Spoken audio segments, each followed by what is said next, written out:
be able to kind of break up into breakout rooms, so then you can also try out some of the approaches that I talk about today. But before that, I just want to just give you a very, very brief overview as to what listening is in terms of how we listen and how we teach listening as well.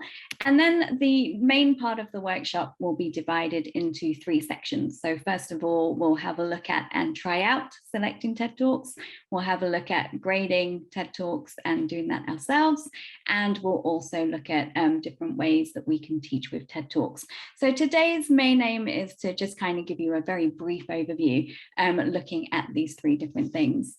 I'll also introduce some alternative approaches, show you how I've used it in lessons myself, and hopefully there'll be some time at the end for questions.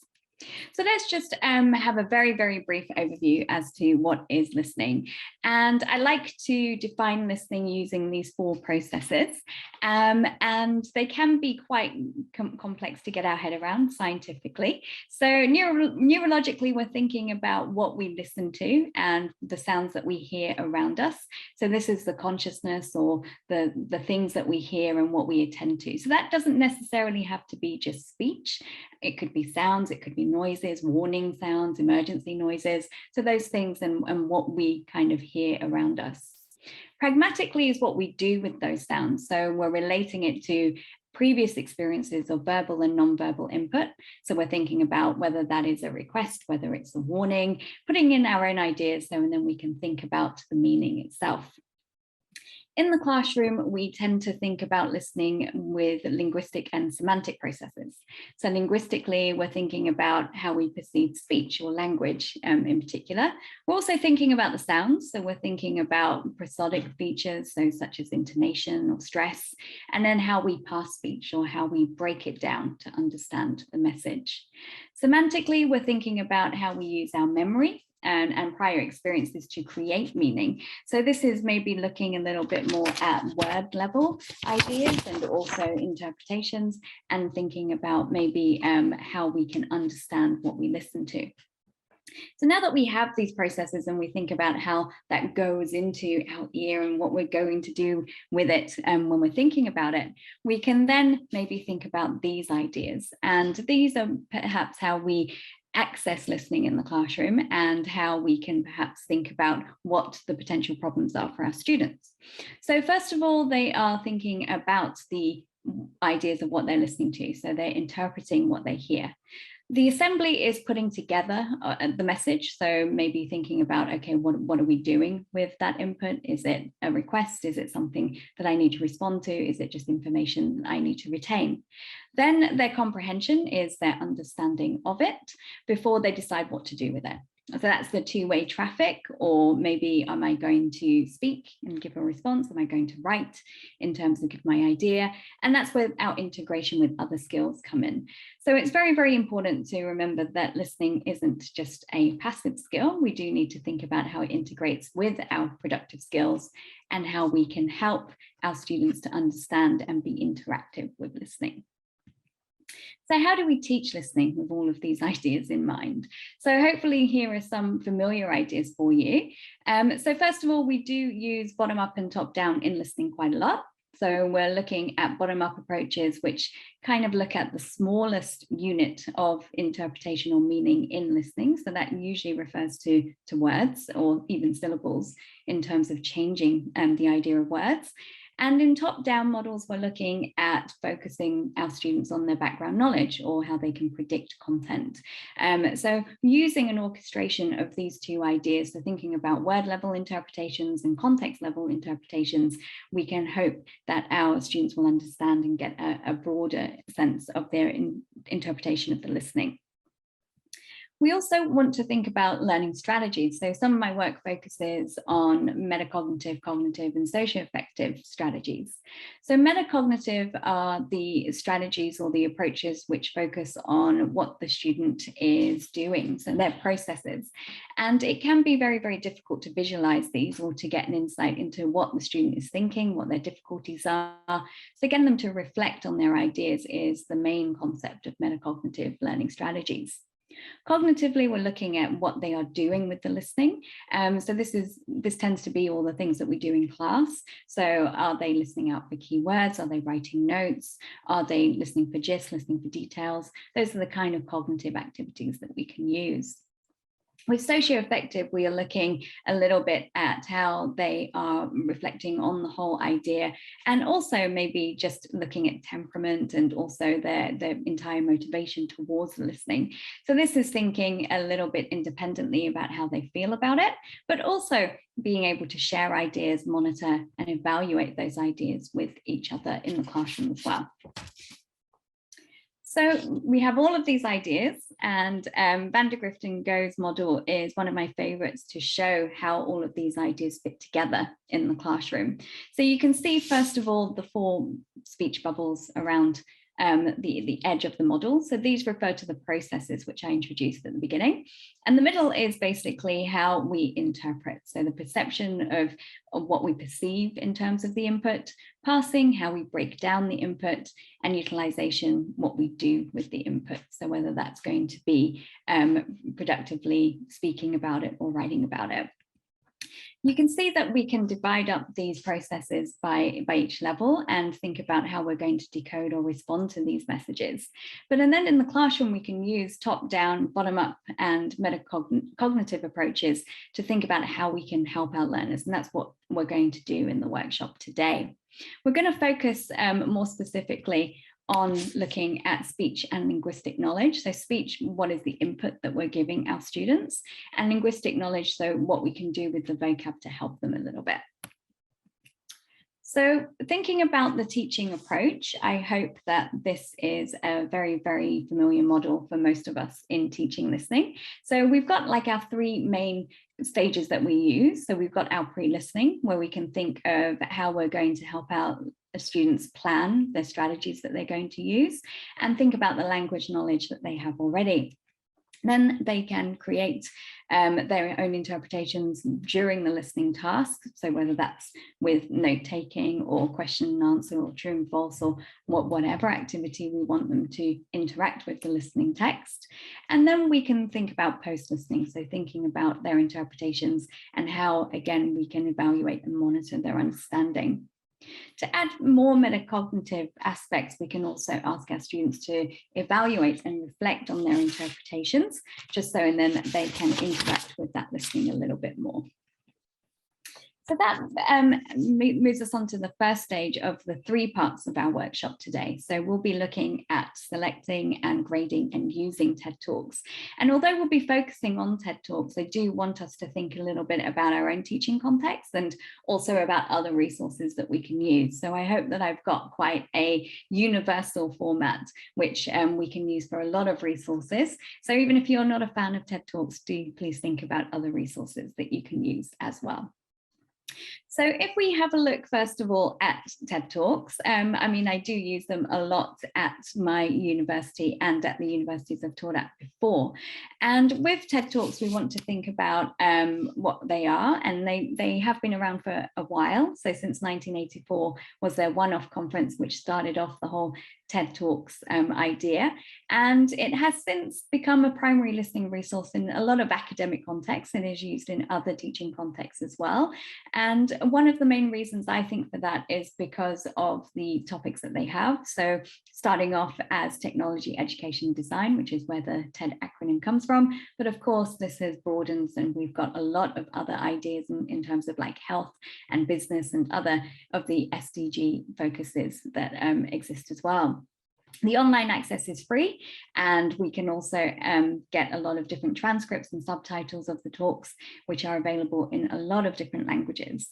I do also like that we can play around with the length a little bit. So a lot of talks range between 3 and 20 minutes. Of course, there are talks which are longer. I wouldn't recommend those in a listening context, but they do provide an engaging and innovative storytelling manner for our learners, which can be a bit difficult in terms of anecdotes, so we do need to select these a little more carefully, but certainly ideas worth spreading from an academic point of view. So TED does come with a lot of teaching benefits. So with the TED Ed, TED Med, Women and TED, there are different kind of facets where we can use and we can think about the different topics which will help our own teaching context. They are in real time, they are authentic, they are scripted to an extent, but it does help our students to understand maybe things like hesitation devices and other paralinguistic features which would occur in real speech.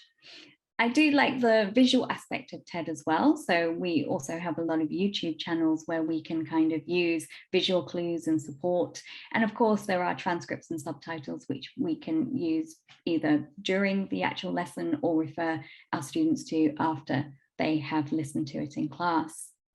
Of course, we also have the monologues, we have the choice of different languages as well.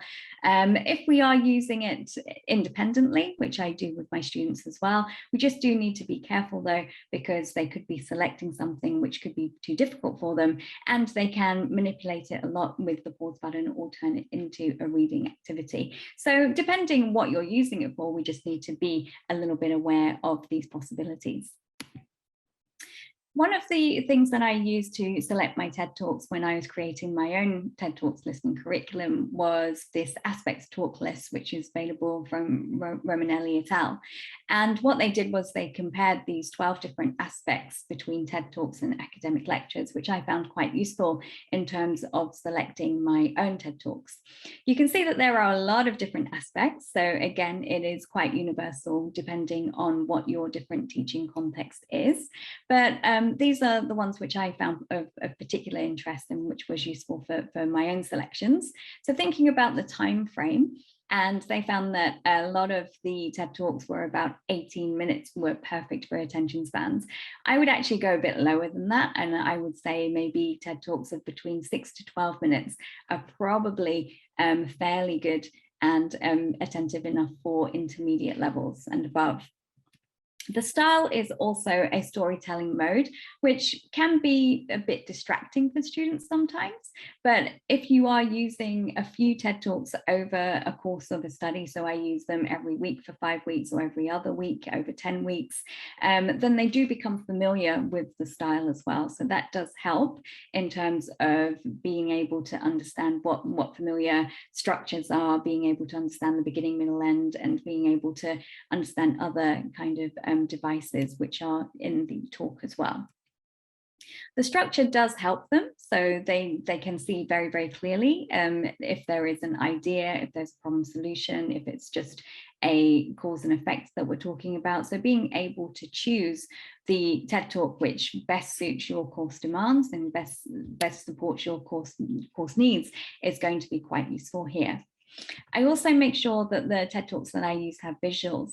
So any images, photos, PowerPoint slides, which are going to maybe support what the speaker is saying are more useful than just having the speaker talk themselves, because the student can then use that as some kind of support and backup in the classroom. So if you open your handout, you can see on page 1, we've got just a few guidelines of how you can select your own TED Talk. So I'll just go through it now, and then we can break out into breakout rooms and have a go ourselves. So if you go to the website, then you can search for a topic of your choice. I had a few questions about business talks today. So we can use the search function, or you can use the watch function on TED Talks to narrow your search, and I'll show you that in just a second. After that, we can check what the following aspects are. So for example, as I suggested, we can check the time frame. So try and choose something which is under 12 minutes. We can have a look at the style of the speaker. So you may need to watch maybe a couple of minutes, see what the speaker is like. Is it the kind of structure that you're after? Are they presenting an argument? Are they presenting points? Are they presenting the results from an experiment? And are there any visuals? So PowerPoints, some of the TED Talks also have gestures, mime, acting. So, and there's even singing as well. So it's up to you what you're looking for. You may also want to check if the particular TED Talk you've chosen has different language options. So we're looking at different languages. Speed options, which most of them have now. So this is quite useful, especially if students are using them on their own. So they can slow down the TED Talk to 0.75, which is still relatively normal speed, or they can even challenge themselves by speeding it up a little bit. Most of the TED Talks as well also have transcripts and subtitles, so you can decide whether you want it to be interactive or to switch it on or off. So if we go to the TED Talks website, you can see that it will look like this on the main page, and then you can go to Watch and select TED Talks. After that, you'll get to this page here where you can select the different topics that you want. And as I said, that we've had an extension from the technology, entertainment and design aspect, which goes on to other topics, and there's a whole list of topics now. And then we can fill in the other sections. So as you can see, I've also got other filters of 6 to 12 minutes, business as well. And then it will come up with all of the different TED Talks within that range. And you can see that there's the minutes on there as well. You've got when it was posted, so how recent the TED Talk has gone onto the website, and also maybe the minutes too, so you can decide what it is that you want. Unfortunately, it doesn't really tell you, unless you go into the talk, what kind of talk it is. So if it's an argument, an experiment, and so on. So really having just a quick watch of maybe the first couple of minutes gives you an idea of what it's about. So if I stop share there for a minute, and if we could go into breakout rooms, we'll just move on to the next part, which is looking at how we can grade TED Talks. So one thing that I noticed when I was watching them, which perhaps you kind of just realized yourself there, was that you have no idea how easy or difficult it's going to be for the student. And yeah, myself and Miguel were just talking about things like humor, things like language. You really don't know what's going to be useful for the student.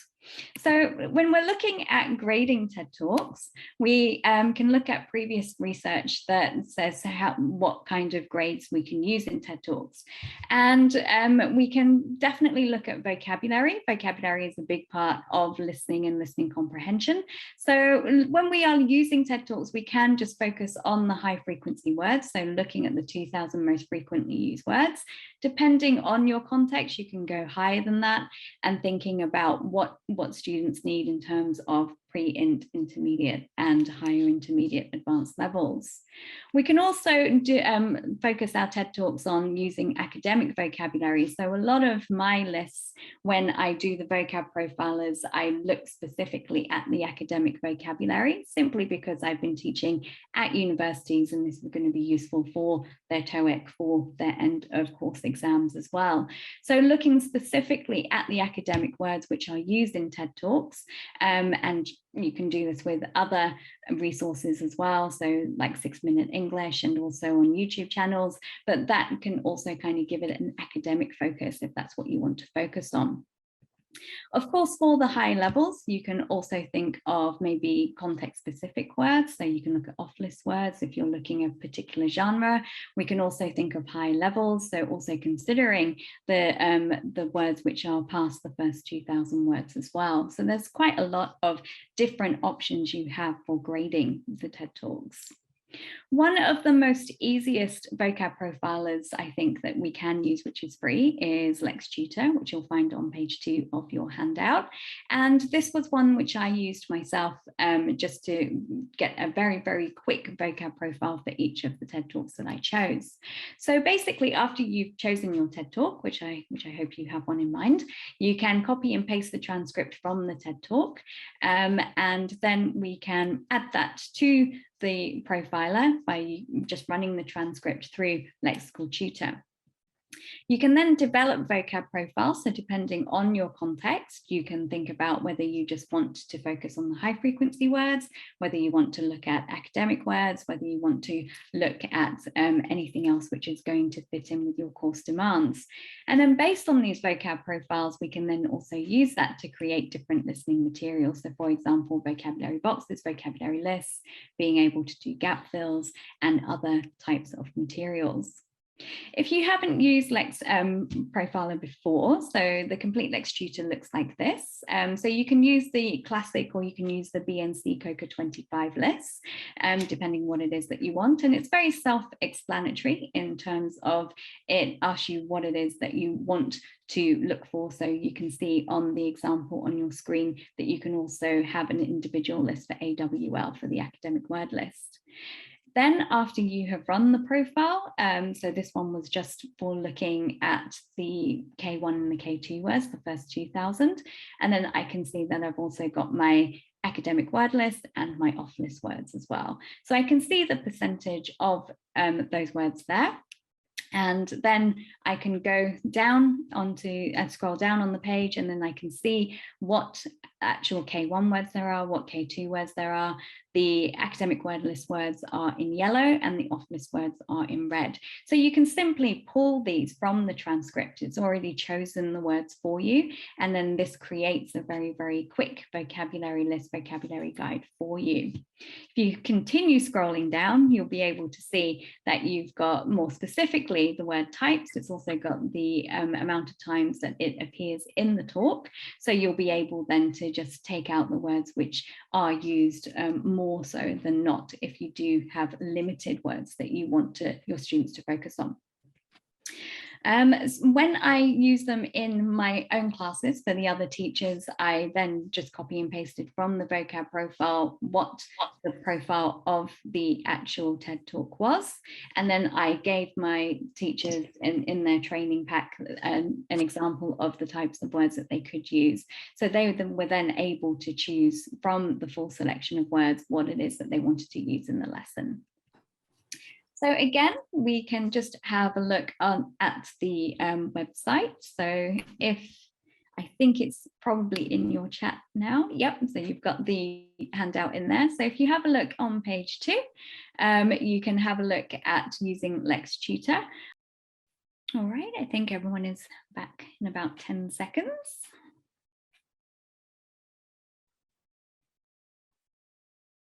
Okay, so thank you for joining. So we can talk a little bit more about the vocab profiler afterwards, but I hope just from a beginner point of view, if it's the first time that you're kind of looking at vocabulary, that it does give you a good starting point to find the types of words which are in a TED Talk. Generally speaking, you want to have about 90–95% comprehension up to about K3, K4 for a pre-intermediate learner. Anything which is kind of higher, so if it's 90% at about K8, K9, then your students are going to find it pretty difficult. And as I said, certainly from an academic word list point of view, or knowing off list words, which ones may be a little bit more difficult, what kind of proper nouns are in there, which may be problematic. Those are things which you'll be able to kind of just take out and perhaps even preempt in pre-listening stages. So now that we've kind of looked at choosing our TED Talk, and we've looked at how we can maybe think about grading it with the different vocab, let's think about how we can teach. So as I mentioned before, we have usually the 3 main stages of a listening lesson. So we've got the pre-listening, so we can maybe plan how we're going to listen. We can ask our students to look at the text itself, and we can also think of the language knowledge. So this is where maybe introducing those proper nouns, introducing our vocab words or prompts would be useful. Then we can have the listening task itself. So this can be sometimes just true and false questions, it could be just comprehension questions, or it could be something a bit more contextual. So we can just ask our students to take notes and then have general discussions or writing reports about maybe what the TED Talk experiment was, for example. After that, in the post-listening, I always think about how we're going to use the content for communicative purposes. And that includes the student reflecting on the information themselves, but also if we are in a classroom situation or online situation where they can reflect with each other. It's important in terms of raising their confidence and helping them to understand a little bit about maybe being able to monitor their difficulties and to be able to help each other in terms of anything that they didn't understand. That kind of leads quite nicely to the evaluation and reflection section of the lesson. So I always give them time to think about the socio-affective strategies here. So how did you feel about listening today? Did you enjoy it? Did you hate it? What did you find easy? What did you find difficult? So then they can think a little bit more about their own listening, especially when it comes to outside of the classroom. I have a few different ideas here of the different activities you can use in different stages, and then I'll also show you how these fit into an actual lesson. So you've got a mixture of top-down and bottom-up tasks here. So we're thinking about predictions, what we know about the topic, what we think is going to come up, and just using photos. And especially with TED Talks, if you go onto Google Images and type in the name of the talk, you'll be able to find some nice screenshots which come from the actual TED Talk. So that's quite useful for photo speculation. The vocabulary box can be used in a few different ways. So use the profiler to present any words that you think will be useful for your listening task. You can also use keywords. So I use the transcript and kind of present cues. So if you have a look at the topic sentence in each paragraph, you can then use the keywords, which then the students listen out for to help them kind of listen for details. In the before listening, you can ask them to maybe think about what the talk is about based on the title, based on these ideas. And we can also get them to plan how they're going to listen by looking through the actual lesson task and thinking what they're going to do. This is an example of the metacognitive task that I use. So this is just purely the reflection and the strategic planning, which my students are asked to do in class. And this just gets them to think about their last listening, and it gets them to think about this listening. It uses some metacognitive strategies, which I have focused heavily on using Van der Grift et al.'s questionnaire, which looks at 21 different strategies. But as you can see, I've cut that down, and I've also changed the wording so students can think about how they feel about doing these different things.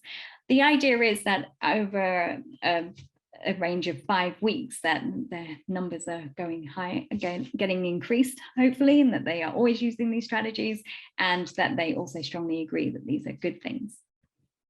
With the before listening tasks themselves, here is a mixture of the top-down and bottom-up activities which I use. So at the top here, you can see that these are the top-down activities. So thinking about what we know about the topic already. And then we've got photo speculation here. So these are just images which I've taken from the internet after just typing in the name of this talk. Here is an example of how I have presented the academic word list, as I said, I used for this set of lessons. So being able to kind of use them here, so and then students can look them up. The idea is, I hope with this level, is that they know about 50% of these words. So although it looks like a lot of different words, they're working in groups, or they are looking at the list and they know half of them already. So it doesn't actually take more than 5 minutes for them to go through that list and think about writing translations in their L1 or talking together to find out what the words mean. This is the vocab profiler which I used for that particular list there. And then that kind of leads us to the while listening. So I've introduced the words in the vocab box, and then I'm going to use them again in the while listening task. For this group, I used a load of note taking. So I'll show you an example of that in a moment. So while they are listening to the text, they can use these keywords as prompts, and then they can think about other words which are related. They can think of any unknown words that they are hearing. They can guess the meaning of any of the words that they don't know, but they can also maybe think about intonation and voice as well. So they can think about stress, they can think about what's being emphasized, and they can think about the questions that they've looked at later. So then they can answer and write down what they think will help them with the answers while they are listening. This is an example of a while listening page here. So as you can see, these are the cues which I mentioned before. So these I've just taken from the transcript, and they are used maybe in the topic sentence or the second sentence of each of the paragraphs. And these are the keywords which the learners would listen out for. So then they can write notes here. As you can see at the top, it's got a very basic instruction of just writing notes as you listen, and they would listen to this twice, and I would ask them to change pens the second time, so and then they would be able to see themselves what they were understanding or listening to the first time, what they were then doing the second time. I do emphasize to my students at this point that there is no right way or wrong way. It doesn't matter if they want to listen the first time, write everything the second time, or vice versa. It's just a way of them to monitor how they are listening and maybe finding what they are more comfortable in doing. Another thing to note here as well is that we're not expecting full sentences, we're not expecting correct sentences, we're not expecting good spelling or great grammar. We just want the students to write down what they can hear as quickly as possible, and to write down their interpretations as and when they hear it. This can also be tables or diagrams, it can be bullet points. Again, we don't really want to focus on the accuracy of writing too much here. I've got a copy of the transcript at this point. I don't actually refer my students to the transcript until the end of the lesson, or they are able to have a look at it, of course, if they are doing any TED Talk listening for their homework. But it's good for us to have on hand as teachers, just in case there are questions that come up, in case they need to check a particular abbreviation or an acronym. After they have then listened to the lesson twice, I then ask them in the after listening to check any answers which they have completed for a true and false or a matching activity, for example. And then we can move on to more of the kind of productive activities where they are evaluating their interpretations together, but also solidifying and clarifying their interpretations too. This could be with speed summary. So basically that's one of my favorites, when they use the transcript, or sorry, the while listening cues, and then with the notes that they have, they kind of make a sentence in a speed summary kind of way. So that can be a nice game. They can draw their interpretations as well. So it doesn't really matter what age or what level the student is. I find that being able to draw their interpretations, so what is the main problem, what was the solution, what do you think about this, for example, is a very, very good way of them kind of being able to express what they've heard. They can also have a comparison discussion, so just talking in pairs or talking to a group to compare their notes, to be able to add anything that they missed or to be able to check anything that they're unclear of. That also helps with motivation and confidence, and just being able to retell the story in different ways, whether that's retelling it as a TED Talk speaker, using the transcript, changing particular ideas, or then going to more of the productive activities, so writing a summary or an opinion. We can also then go more metacognitively with reflection questions. So how did you feel about today's listening? What do you think about this topic? Do you agree with the speaker? And then they can also write a journal. And so then we can find out more about their interpretation and their insights. This is an example of what the after listening looks like. So at the top here, you can see that this is more of the bottom-up ideas. So they can have a look at maybe what vocabulary they heard. So these are actually the same as the prompts, which were on the while listening. And then they are able to match that up together with what they heard in the talk. So they'll be able to do that together as a group activity. If you have a look at H, this is more of the top-down activities, and we're starting to get into reflection a little bit here as well. So here are the 6 main ideas from the talk. So they're able to relate these to the predictions that they made in the before listening, and then they are able to think more metacognitively about what their opinions are on these things and how they felt about it. There's an answer key available as well, which I gave to the teachers, so they were able to use this. And then with the journal, this is something which looks specifically at metacognitive strategies. They can use this as a written form. So this was a project which I used mainly as, I've used it in class and also as a homework project as well. So basically they can summarize the TED Talk in about 100 words, one of the main ideas, the evaluation, what did they think about it? And then this is where they're starting to really think about their own progress, reflecting on what they did and what they would do differently. So my observations is maybe what worked and what they liked, my reflection, what were the difficulties, and my goals, what do you want to do for next time? So before we go into alternative approaches, I just like to go into the breakout rooms one last time. So I've got all of those ideas of the pre and the while and the post listening ideas on page 3 of your handout. So if you wouldn't mind just sharing with each other your answers to those discussion questions. So how do you teach listening at the moment? Which of these ideas would you like to try out, and which ones would be better used in your context? So if I could ask you to go to your breakout rooms one last time, this will be quite short because you don't need to try anything. So Okay, so I hope you had the chance to talk a little bit about the activities that you choose. So I've just put into the chat a copy of that lesson. So if you wanted to have a look at the different activities that we just talked about, or you can have a look at the structure, feel free to kind of use these or adapt them in your context accordingly. So just to wrap up, I just want to go over some alternative approaches. So a reminder of the pre, while, and post listening activities that you can use. So depending on what level you have, you can use a mixture of these, some of these, or try to maybe combine some of these together as well. There are different listening resources, as I mentioned at the beginning of the session. Although I have focused a lot on TED Talks, I do think that it does bring a lot of different ideas and useful tools to our classrooms with the transcript and with the subtitles and the images themselves. But here are some other resources which I have used in class and which I've asked my students to use in their own kind of journal projects as well.